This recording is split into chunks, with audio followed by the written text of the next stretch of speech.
தெலங்கானா மாநிலத்தின் ஹைதராபாத்திலிருந்து தமிழ்நாட்டின் தாம்பரம் வரை இயக்கப்படும் சார்மினார் எக்ஸ்பிரஸ் தென் தமிழகத்திற்கு நீட்டிக்கப்படுமா? இந்த ரயிலை நீட்டிப்பதற்கு தெற்கு ரயில்வே பரிந்துரை செய்திருப்பதாகவும் அதற்கான வழித்தடம் குறித்தான தகவல்களையும் தந்திருக்கிறது. நாகர்கோவில் ஆரல்வாய் மொழி இடையே இறுதி கட்டத்தை எட்டியுள்ள இரட்டை ரயில் பாதை பணிகள். இன்றைய தினம் இவை அனைத்தையும் பற்றி இந்த ஒரு வீடியோ நம்ம டீட்டெயிலாக பார்க்க போகிறோம். சேனல் யாராவது புதுசாக வந்திருந்தீங்கன்னா மறக்காம சப்ஸ்கிரைப் பண்ணிட்டு பக்கத்தில் பெல் ஐகானில் போட்டுருங்க. அப்போ அது நம்ம போடுற ஒவ்வொரு வீடியோட நோட்டிஃபிகேஷன் உங்களுக்கு உடனுக்குடன் வரும். லேட்டஸ்ட் அப்டேட்ஸ் தெரிஞ்சுக்கிற நம்மளோட இன்ஸ்டாகிராம் பேஜை ஃபாலோ பண்ணிடுங்க. வாங்க இப்போ நம்ம வீடியோக்குள்ளே போகலாம். சென்னையிலிருந்து நாகர்கோவில் வரை தற்போது முழு வழித்தடமும் இரட்டை ரயில் பாதையாகி இருக்கிறது. இறுதி கட்டமாக ஆரல்வாய் மொழி முதல் நாகர்கோவில் வரை இரட்டை ரயில் பாதை பணிகளுக்கான இணைப்பு பணிகள் தற்போது நடைபெற்று வருகிறது. இதற்கான ஆய்வானது வருகின்ற 26ஆம் தேதி செவ்வாய்க்கிழமை ரயில்வே பாதுகாப்பு ஆணையர் தெற்கு பெங்களூரு தலைமையில வருகின்ற மார்ச் 26ஆம் தேதி இதற்கான சிஆர்எஸ் ஆய்வுகளும் நடைபெற இருக்கிறது. இந்த நிலையில தான் தற்போது தாம்பரம் வரை இயக்கப்படும் சார்மினார் எக்ஸ்பிரஸ் நாகர்கோவில் வரை நீட்டிக்கப்படுமா என்ற ஒரு எதிர்பார்ப்பு எழுந்திருக்கிறது. ட்ரெயின் நம்பர் 12759 12760 என்று அழைக்கப்படும் ஹைதராபாத் தாம்பரம் சார்மினார் எக்ஸ்பிரஸ் ரயிலானது ஹைதராபாத்திலிருந்து காசிபேட், வாரங்கல், விஜயவாடா, சென்னை எக்மோர் வழியா தாம்பரத்திற்கு தினசரி ரயிலாக இயக்கப்பட்டு வருகிறது. சென்னையிலிருந்து ஹைதராபாத்துக்கு மொத்தமாக 3 ட்ரெயின்ஸ் தினமும் போயிட்டு இருக்குது. ஒன்று சென்னை சென்ட்ரல்லேருந்து ஹைதராபாத் போகிற சூப்பர் ஃபாஸ்ட் எக்ஸ்பிரஸ், அது நம்ம ஈரோட்லேருந்து வர ஏற்காடு எக்ஸ்பிரஸ் கூட ரேக் ஷேரிங் பண்ணும். அதே போலவே செங்கல்பட்டுலேருந்து காச்சேகுடா போகிற எக்ஸ்பிரஸ் மற்றும் தாம்பரத்துலேருந்து ஹைதராபாத் போகிற சார்மினார் எக்ஸ்பிரஸ்னு மொத்தமாக 3 ட்ரெயின்ஸ் டெய்லி சென்னையிலேருந்து ஹைதராபாத்தை கனெக்ட் பண்ணுது.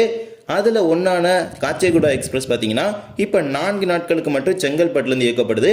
3 நாட்களுக்கு புதுச்சேரிக்கு நீட்டிச்சிட்டாங்க. அதற்கான காரணம் என்னன்னு பார்த்தீங்கன்னா, அந்த ரயில் பெட்டிகள் சர்க்கார் எக்ஸ்பிரஸ் ரயிலுடன் ரேக் ஷேர் செய்வதால் அந்த ரயிலும் சேர்த்து பாண்டிச்சேரிக்கு நீட்டிக்கப்பட்டது. நீண்ட நாட்களாக இருக்கின்ற ஒரு கோரிக்கை, இந்த 3 ரயில்களில் ஏதேனும் ஒன்றை தென் தமிழகத்திற்கு நீட்டிக்க வேண்டும் என்ற ஒரு கோரிக்கை. ஏனென்றால் தென் தமிழகத்திலிருந்து ஹைதராபாத் செல்வதற்கு தற்போது வரை தினசரி ரயில் சேவை என்பதே கிடையாது. முக்கியமான ஒரு கோரிக்கையாக வைத்தது என்னன்னு பார்த்தீங்கன்னா, இந்த சார்மினார் எக்ஸ்பிரஸ் ரயிலை கன்னியாகுமரி வரை நீட்டிக்க வேண்டும் என்ற ஒரு கோரிக்கையை பல்வேறு நாடாளுமன்ற உறுப்பினர்களும் பல்வேறு விதமான ரயில் சங்கங்களும் இது தொடர்பான கோரிக்கைகளை ரயில்வே துறைக்கு முன் வச்சுட்டு வந்தாங்க. இப்போ நீங்க தென் தமிழகத்திலிருந்து ஹைதராபாத்துக்கு போகணும்னா நாகர்கோவிலிருந்து காச்சிகுடாக்கு ஒரு வீக்லி எக்ஸ்பிரஸ், அதே மாதிரி ஒரு ஸ்பெஷல் ட்ரெயின் போகுது. அதே போல மதுரையிலிருந்து காச்சிகுடாக்கு ஒரு வீக்லி ஒரு ஸ்பெஷல் ட்ரெயின் மற்றும் மதுரையிலிருந்து ஓகாக்கு ஒரு ஸ்பெஷல் ட்ரெயின் மற்றும் ராமேஸ்வரத்திலிருந்து ஓகாக்கு ஒரு வீக்லி எக்ஸ்பிரஸ்னு மொத்தமா 6 ட்ரெயின் ஆபரேட் ஆயிட்டு இருக்குது. இந்த நிலையில தான் கடந்த ஆண்டு 2023-24ற்கான IRTTC Indian railway time table கான்ஃபரன்ஸ்ல ஒரு அறிவிப்பு வெளியானது. ஹைதராபாத் தாம்பரம் இடையே இயக்கப்படும் சார்மினார் எக்ஸ்பிரஸ் ரயிலை நாகர்கோவில் வரை நீட்டிப்பதற்கு இந்திய ரயில்வே வாரியத்திடம் பரிந்துரை செய்திருப்பதாக ஒரு தகவலானது வெளியிடப்பட்டிருந்தது. அந்த IRTTCல அப்ரூவல் கொடுத்த பல ட்ரெயின்ஸ் இப்போ ரன் ஆயிட்டு இருக்குது. நம்ம எல்லாருக்குமே தெரியும், தூத்துக்குடி, மேட்டுப்பாளையம், கன்னியாகுமரி, பனாரஸ், இந்த மாதிரி பல trains Indian railway time table கான்ஃபரன்ஸ்க்கு போன ட்ரெயின் தான். அதுல ஒரு பரிந்துரையாக தான் இந்த சார்மினார் எக்ஸ்பிரஸ் ரயிலையும் நாகர்கோவில் நீட்டிப்பதற்கு பரிந்துரை செய்திருந்தாங்க. அது இப்போ வரைக்கும் ரயில்வே போர்டோட ஒரு பரிந்துரை நிலையிலே தான் இருக்கிறது. தற்போது வரை அதற்கு ஒப்புதல் கிடைக்கவில்லை. இந்த ரயிலை நாகர்கோவில் வரை நீட்டிப்பதற்கான பல சாத்தியக்கூறுகள் இருந்தது. அதாவது சென்னையிலிருந்து நாகர்கோவில் வரை முழுவதும் இரட்டை ரயில் பாதை வழித்தடம். அதே போலவே தற்போது நாகர்கோவிலில் கூடுதலாக 2 நடைமேடைகள் அமைக்கப்பட்டு நடைமேடைகள் எண்ணிக்கையானது 5ஆக மாறி இருக்கிறது. அதே போலவே அங்கு ரயில்களை பராமரிப்பதற்கான பிட்லைன்கள் எண்ணிக்கையும் தற்போது 5ஆக இருக்கின்றது. இது போன்ற பல்வேறு வசதிகள் தற்போது நாகர்கோவிலில் இருக்கிறது. இது தவிர நாகர்கோவில் என்பது தென் தமிழகத்தின் கடைசி பகுதி. ஒட்டுமொத்த தமிழகத்தின் முக்கியமான நகரங்களான விழுப்புரம், திருச்சி, மதுரை, திருநெல்வேலி போன்ற முக்கிய நகரங்களை இணைத்து அது நாகர்கோவில் வரை செல்லும். இப்போ இந்த ரயிலுக்கு ப்ரொபோஸ் பண்ணியிருக்கிற ரூட் என்னன்னு பார்த்தீங்கன்னா, தாம்பரம் வரைக்கும் ஏற்கனவே வருகின்ற ரூட் தான். தாம்பரத்திலிருந்து விழுப்புரம், விருதாச்சலம், திருச்சிராப்பள்ளி, மதுரை, திருநெல்வேலி வழியாக தான் நாகர்கோவில் வரை நீட்டிப்பதற்கு தெற்கு ரயில்வே திட்டமிட்டிருக்கிறது.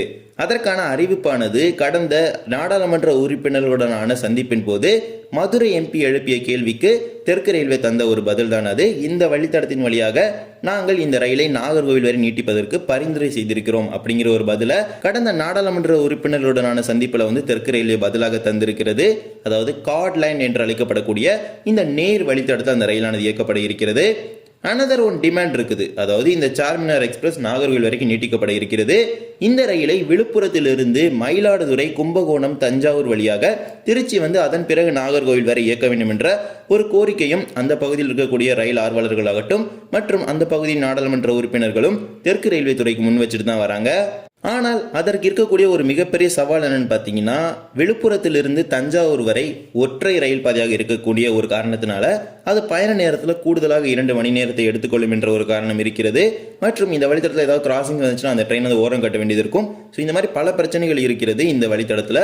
அதாவது இது இரட்டை ரயில் பாதையாக எப்போது மாற்றப்படுகின்றதோ அப்போதுதான் அது அந்த வழித்தடத்திற்கான ஒரு விடிவு காலம்னே சொல்லலாம். ஏனென்றால் பல வருடங்களாகவே இந்த வழித்தடத்தை இரட்டை ரயில் பாதையாக மாற்ற வேண்டும் என்ற கோரிக்கையை முன் வச்சுட்டு வராங்க. ஆனால் தற்போது இந்த ரயிலுக்கு பரிந்துரை செய்திருக்கும் வழித்தடத்தை தெற்கு ரயில்வே கொடுத்திருக்கிறது. அதாவது விழுப்புரம், விருதாச்சலம், திருச்சி அப்படின்னு சொல்லி இந்த ட்ரெயினோட ரூட் வந்து கொடுத்திருக்காங்க. ஸோ அதுக்கப்புறம் as usual மதுரை, திருநெல்வேலி வழியாக தான் இந்த ட்ரெயின் நாகர்கோவில் போகும். தற்போது இந்த ரயில் நாகர்கோவில் வரை நீட்டிக்கப்படும் பட்சத்தில் சென்னை எழும்பூர் செல்வதற்கு ஒரு கூடுதல் பகல் நேர ரயில் சேவை நாகர்கோவிலிருந்து கிடைக்கப்பெறும். அதே போலவே ஹைதராபாத் செல்வதற்கு தென் தமிழகத்தின் ஒட்டுமொத்த பகுதிக்கும் ஒரு இணைப்பாக அந்த ரயில் கிடைக்கப்பெறும். இது போன்ற பல நன்மைகள் இருக்கின்றது நாகர்கோவில் வரை நீட்டிக்கப்படும் பட்சத்தில். எதற்காக கன்னியாகுமரி நீட்டிக்காம நாகர்கோவில் வரைக்கும் பரிந்துரை செய்திருக்காங்க நீங்க கேட்டீங்கன்னா அது தெற்கு ரயில்வேக்கு தான் தெரியும். ஏனென்றால் அவர்கள் தான் தற்போது நாகர்கோவில் வரை நீட்டிப்பதற்கு பரிந்துரை செய்திருக்கிறாங்க. இந்த ரயிலை இயக்குவது யாருன்னு பார்த்தீங்கன்னா தென் மத்திய ரயில்வே, சவுத் சென்ட்ரல் ரயில்வே தான் இந்த ரயிலை இயக்குது. ஆனால் தற்போது இந்த ரயிலை நீட்டிப்பதற்கு நமது தெற்கு ரயில்வே வந்து பரிந்துரை செய்திருக்கிறாங்க. ஸோ ஒப்புதல் கிடைக்கும் பட்சத்தில் தாம்பரம், ஹைதராபாத் இடையே இயக்கப்படும் இந்த சார்மினார் எக்ஸ்பிரஸ் தாம்பரத்திலிருந்து நாகர்கோவில் வரை கார்ட் லைன் வழித்தடத்தில் நீட்டிக்கப்படும். கடந்த பல வருடங்களாகவே தென் தமிழக மக்களின் ஒரு முக்கியமான கோரிக்கையாக இருக்கிறது இந்த சார்மினார் எக்ஸ்பிரஸ் ரயிலை நீட்டிக்க வேண்டும் என்ற ஒரு கோரிக்கை. அது வரும் வருடங்களில் நடைபெற்றால் இந்த பகுதி மக்களுக்கு மிகவும் பயனுள்ளதாக இருக்கும். ஹைதராபாத் செல்வதற்கு ஒரு தினசரி ரயிலாகவும் அது அமையும். மற்றும் சிலர் கூறும் தகவல் என்னன்னு பார்த்தீங்கன்னா புதிய ரயிலாக இயக்கலாமே, எதற்காக சென்னை வரை வரும் ரயிலை நீட்டிக்க வேண்டும், இது போன்ற பல்வேறு கருத்துக்களும் நிலவுகின்றது. ஆனால் இந்த வருடத்தின் பரிந்துரையில தற்போது இந்த ரயிலை வந்து நீட்டிப்பதற்கு தான் பரிந்துரை செய்திருக்கிறாங்க. பார்க்கலாம் ரயில்வே வாரியம் என்ன முடிவெடுக்கிறது என்று. வரும் நாட்களில் அது குறித்தான தகவல்கள் கிடைக்கப்பெறும். தற்போது வருகின்ற 26ஆம் தேதி ஆரல்வாய்மொழி நாகர்கோவில் இடையே இரட்டை ரயில் பாதைக்கான ஆய்வினை ரயில்வே பாதுகாப்பு ஆணையர் தெற்கு பெங்களூரு தலைமையில நடத்த இருக்கிறாங்க. சிஆர்எஸ் இன்ஸ்பெக்ஷன் வந்து நடக்க இருக்குது. ஸோ இந்த ஹைதராபாத் தாம்பரம் சார்மினார் எக்ஸ்பிரஸ் தென் தமிழகத்திற்கு நீட்டிக்கப்படும் பட்சத்தில் மேலும் ஏதேனும் நன்மைகள் இருக்கிறதா அப்படிங்கிறத நீங்க கமெண்ட் செக்ஷன்ல சொல்லிட்டு போங்க. இந்த ஒரு வீடியோவில் தான் இந்த வீடியோ பிடிச்சிருந்தா மறக்காம like and share and subscribe பண்ணிட்டு பக்கத்தில் பெல் ஐகானை போட்டுருங்க. அப்போ நம்ம போடுற ஒவ்வொரு வீடியோட நோட்டிஃபிகேஷன் உங்களுக்கு உடனுக்குடன் வரும். இன்னொரு வீடியோ சந்திக்கலாம். தேங்க்ஸ் ஃபார் வாட்சிங்.